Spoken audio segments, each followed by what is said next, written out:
রাশিয়ার প্রতিরক্ষা মন্ত্রণালয় জানিয়েছে কুরস্ক অঞ্চলে ইউক্রেন নতুন করে আক্রমণ শুরু করেছে। পাশাপাশি সেনাবাহিনী এক বিবৃতিতে বলেছে ইউক্রেনীয় আক্রমণকারী দলকে প্রতিহত করার চেষ্টা অব্যাহত রয়েছে। অন্যদিকে ইউক্রেনীয় কর্মকর্তারা অভিযান চালানোর বিষয়ে ইঙ্গিত দিয়েছেন। গত বছরের আগস্টে প্রথমবার ইউক্রেন কুরস্ক অঞ্চলে প্রবেশ করেছিল এবং উল্লেখযোগ্য অঞ্চল দখল করেছিল। গত কয়েক মাসে রুশ বাহিনী সেখানে বড় অগ্রগতি করেছে, ইউক্রেনীয়দের পিছু হটতে বাধ্য করেছে, তবে তাদের পুরোপুরি অপসারণ করতে পারেনি।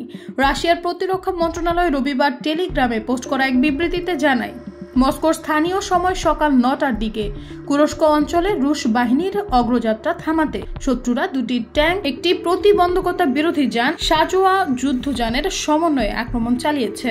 অন্যদিকে ইউক্রেনীয় প্রেসিডেন্টের কার্যালয়ের প্রধান আন্দ্রি ইয়ারমাক বলেছেন, কুরস্ক অঞ্চল থেকে ভালো খবর আসছে এবং রাশিয়া তার প্রাপ্য শাস্তি পাচ্ছে।